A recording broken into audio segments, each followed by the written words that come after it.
Hello, everybody. Welcome into this transfer portal tracker on Warchant.com, powered by our good friends over at Cummins.Cummins.com. Give the gift of portable power this holiday season. I'm Aslan Hajivandi, joined by managing editor of Warchant.com, Ira Schoffel.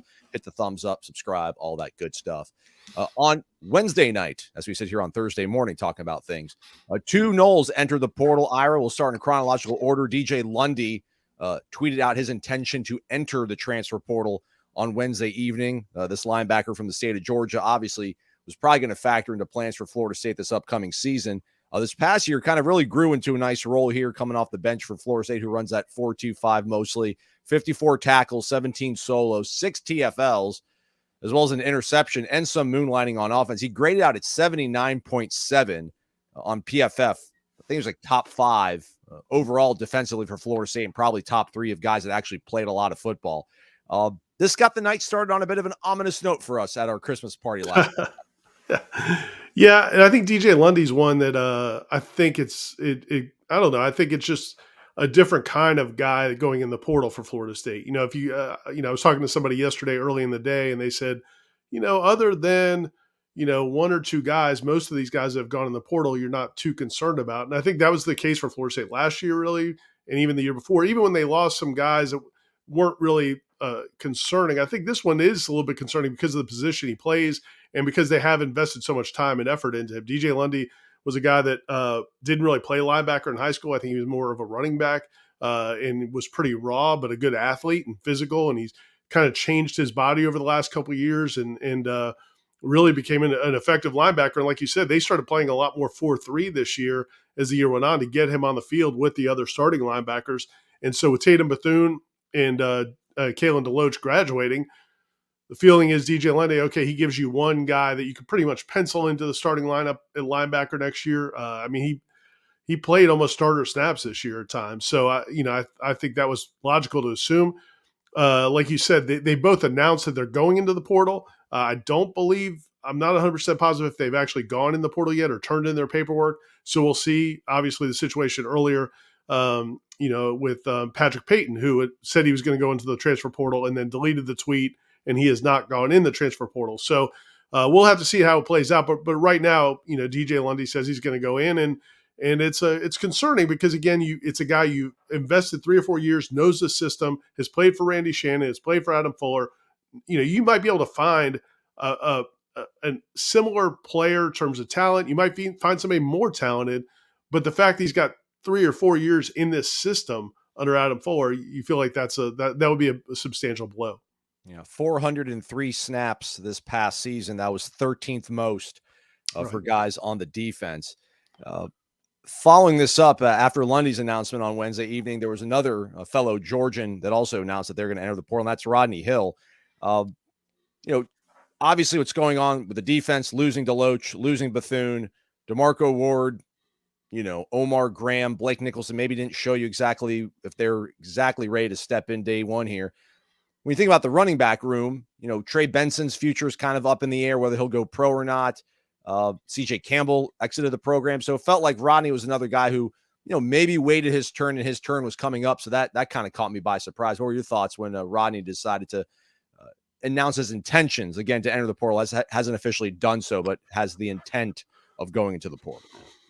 Yeah, kind of a similar situation, where you have guys who have kind of been working their way up and been playing and been factors, but next year might be really their big chance to shine. I think a lot of people were excited about Rodney Hill this year, thinking that, what he did last year as a freshman in 2022 in limited action, that it really, we saw the burst, some of the plays, plenty of the plays he made at practice, but even when he got into games, he showed a lot of potential. So I think there were really high expectations for him this year to be kind of that home run threat. Also, kind of play off of Trey Benson's power game the way Trayshawn Ward did the year before. I remember saying, probably in podcasts like this one or video breakdowns, that I thought part of the reason Trayshawn Ward left was because he knew that Rodney Hill was going to challenge him for some of those snaps. And I think there was a feeling around some people around the program that Rodney Hill would be kind of a Trayshawn Ward with more top end speed. But that really didn't materialize this year. So that's what's kind of I don't know, surprising about this one a little bit. I think Rodney Hill. I don't know, like how high of a commodity is he going to be in the market? I mean, there's going to be a lot of running backs in the portal. Same thing with DJ Lundy. I mean, I think that's what's going to be interesting to see how those guys play out, is because neither one of them is surefire, big targets on the portal market. Though the schools will be interested. But we talked about Trayshawn Ward last year when he went into the portal. He ended up going to Kansas State. Now he went back in. He's going to Boston College next year. And if that's what those guys want, that's cool. And maybe there's different NIL opportunities at different schools. And obviously that plays a factor. But, I think Rodney Hill is a guy that we were still hoping to see more from at Florida State. And like you said, with Trey Benson likely moving on, we haven't heard yet what Trey's going to do. It seems like there would be a lot of good opportunities for Rodney Hill next season. And he hasn't done a ton. So I'm curious to see how big of a target he would be in the portal.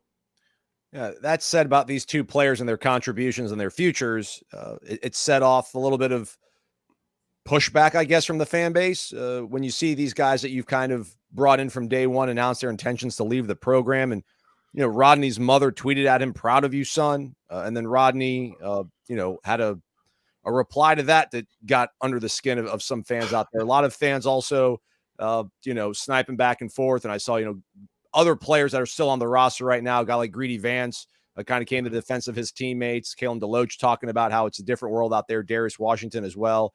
Again, these guys have not announced that they've announced their intentions to be in the portal, but they're not officially in there right now. And maybe it isn't all about the money. Rodney says that this isn't about money. How can you even wrap your arms around, all the different variables in play right now with these kids and the decisions they're having to make, some tough decisions for these guys? Well, and right there, though, he says it's not about the money, but I won't take disrespect. And just like when we talk about NFL players or pro sports athletes or coaches, so often money is equated with respect. And so it's not really about the money, but I want to be respected. I want to be treated. Mike Norvell is now the highest paid coach in the state of Florida. Is his life any different, making $8.1 million a year in his last contract versus 7.5? No, but Mario Cristobal makes 8.0. So, it's about respect. So, and the problem with some of these things is they do become personal, whether you want them to be or not, and I think that, and it's such a weird place with college football because, Coach George Henshaw, who contributes to the site, worked in the NFL for decades. And he's talked before about how the nice thing for coaches in the NFL as position coaches is they're not part of the negotiations. Player's agent deals with the front office, the general manager, their staff, and then the coach and the player have their own relationship. It's not affected. In college, in the NIL, I guess you have a similar situation where you've got these NIL collectives that have a role in what opportunities are available to players. So it's not necessarily the coach's issue. And when Rodney Hill talks about being disrespected, I don't think he's talking about his position coach or Mike Norvell or anything like that. But sometimes when you feel like you're not respected, now that becomes personal. And so this whole thing, and then like you brought up the Greedy Vance tweet right there, which I'll read it. Greedy I'll Vance. read it. Okay. I want to put some emphasis on my voice. Got families to feed, man. Stop questioning people's decisions. Mind your business. So that's Greedy Vance coming in. He's an unrelated party. He has not entered the portal, but he's trying to kind of clap back at fans who are going after these players. But it brings up an interesting point. So many of these players that I don't think we really truly appreciate. So many of these players are seen by their families, and when he says families to feed, he's not just talking about kids. Some of them do have kids, but not always just kids. Some of them have family members, siblings. Sometimes it's parents who have had tough times, and these players now have an opportunity to make money when they're in college through NIL deals, and they've got a lot of people looking at them. And so when a player had an NIL deal last year, we made $50,000 or $100,000, and he showed some promise, and he's going to be a starter this year. Well, now he's got all of these family members, let alone agents, which they have as well, telling him, "Look, man, you're going to be the guy next year. You got to make 300,000, or you got to make 250." So now that puts this player in a weird position, and so the portal is really the only leverage they have. So it's just a tough situation right now. And I would advise a lot of these players to maybe not check their mentions on social media, because I get that they're doing what they've got to do, and guys have to make decisions that are best for them. But you can't expect fans to not be unhappy about it, because they have invested, Florida State as a school, and the fans, emotionally, invest in players, and they feel like they've supported the program. They contribute to Battle's End. They've done everything they've been asked to do. And, they've watched you develop. And then if you just bail, they're going to be frustrated. So it's kind of an icky part of the process, but I just think it's not unique to Florida State, right? It's going on everywhere. Right. I just want to touch on one quick part of this before we look at a kind of bigger picture theme here, Iron. And that is, I don't blame the kids for negotiating in this sort of aspect. Like, I wasn't a big fan of doing this whole NIL thing from the jump, but now that we're here, their options are relatively limited when it comes to negotiating. As you mentioned, like, they don't, this isn't like, hey, my agent's going to talk to, the agent, the Browns, like, this is like their only kind of recourse to try to gain some leverage. And it's not very appealing, obviously, but I mean, do you think, it's in poor form to go about this manner, to, conduct your business all over the social media? Yeah, I mean, it's not great, but it's also, again, you just go back to, think about this theoretically. And I'm not saying that this is what happened with Rodney Hill or DJ Lundy, but I know of some cases where it has happened. The player talks to the collective. Okay, this was my deal last year. What's my deal going to be next year? They don't like what they hear. They discuss it. They go back and forth. Again, there's not like an open market right now unless they go in the portal. So the player then says, okay, well, you know what? I'm just going to put my name in the portal and see how you feel. Now you'll take me seriously. Well, the problem when you actually go into the portal, though, is, man, now they can cut you loose. They don't have to take you back. And so that's a big step. Now, a guy like Patrick Payton, if he had gone through with it and if he had gone in the portal, yeah, there's probably plenty of schools that were going to go after Patrick Payton, and he probably would have found really lucrative deals through NIL collectives at other schools. But, not everybody's that level. And so these guys also, these players, I think, have to be realistic. And that's the problem with this whole system right now, is a lot of the players are not surrounded by people that have experience in the field, have real knowledge, have real understanding of what the market is. And so they're just kind of, flying by the seat of their pants. It's kind of an unfortunate situation, but I also get where the players come from, because they hear what other players are making, and they've got all these people around them that family members who are depending on them to be breadwinners. And it's unfortunate that the players a lot of times, I think, are stuck in the middle. I think it's pretty rare, from what I've encompassed, where it's just players being straight up greedy, wanting every single penny. A lot of times they're under a lot of pressure. Yeah. All right, then. Well, on the way out here, Ira, just what does this say about this window of reality that we're living in right now, with how NIL has kind of spun off into what it's become, that the challenges out there now of not only retaining your roster, but building it, in the image that you've always wanted to as a coach, which is getting guys from high school, building them, growing them, and then watching them succeed. How much of that is a pipe dream and almost, an old sort of yesteryear thought, much of the way that people had about, the BCS and pre-playoff football? Yeah, I mean, and I think I'm going to write a column about this, and hopefully it'll be up at warchant.com pretty soon. But yeah, I think that's to me, that's where we're at now. I think Florida State fans, I think and people that cover Florida State kind of got lulled into a different mindset over this past year, because I think Florida State was in a unique situation after the 2022 season, where you had that 10-3 season, you won 10 games, you kind of got back out of the doldrums, you're heading in the right direction. You had Jordan Travis, a once in a generation type talent, maybe a quarterback, Heisman Trophy candidate. He wants to come back. You've got Jared Verse wants to come back. You've got these big time players who really who bought into trying to come back, and the Battle's End became a thing, and they were able to get NIL opportunities and get it going. And then that kind of carried, that momentum kind of carried most of the team into coming back. There were some guys that left, but not a ton of them. and not some of your best players. So I think there was a feeling from some of the fan base that, okay, that's how it's going to be now. The Battle's End is in control, and Mike Norvell's got a great culture, and we're going to be kind of impervious to what everybody else is going through. And I think what we're seeing right now is that they're not going to be.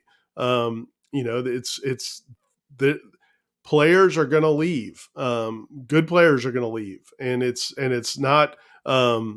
It's not a sign that you've got a bad head coach. It's not a sign that you don't have a good collective. It's just you can't give every single player everything they want financially from an NIL perspective, and some of those guys are going to want to go test their market. So I think it's almost going to take a reset for as long as this system is in place, the system such that it is. I think you're going to have to kind of take more of a mindset of, okay, this was our team for this year, and then next year might look a lot different, not just because of the freshmen that come in and the seniors that graduate, because you may be replacing a lot of DJ Lundys with somebody else's projected starting linebacker. And, you'll have this shuffling going on. But I just think the idea of, having a player in your system and waiting for him to develop and then sitting and then getting the reward of seeing him as a third or fourth year guy, I think it's going to be less and less of that. And I think we're probably just going to have to accept it. Otherwise, you're just going to be screaming at the clouds. I mean, I don't know what I see a lot of venting on our message boards and on Twitter, but I don't know. I mean, there's no answer to it. It's not like anybody's doing anything wrong if guys go in the portal, I don't think. Speaking of the portal, quarterback, that's always a coveted position. 2 guys in the portal. We'll be in Tallahassee this weekend as Florida State vies for the services of Cam Ward and DJ Uiagalelei. Stay connected to warchant.com. We'll have updates of those visits and other prospects entering the portal. And if anybody else does, jump in there. Anything else to add on the way out, Ira? Did we cover it all? Sounds great. Yeah, and it's going to be a big visit weekend. They've got a lot of visitors coming in, official visits, last big weekend before National Signing Day. And obviously, Florida State's still trying to hang on to some of their top commitments, top 5 recruiting class. So that's going on. So stay connected to warchant.com all weekend because we'll have plenty of coverage from those visits as well. Let's go drink some hot tea now, Ira. You and me both. Thanks for watching the Warchant Transfer Portal Tracker powered by Cummins.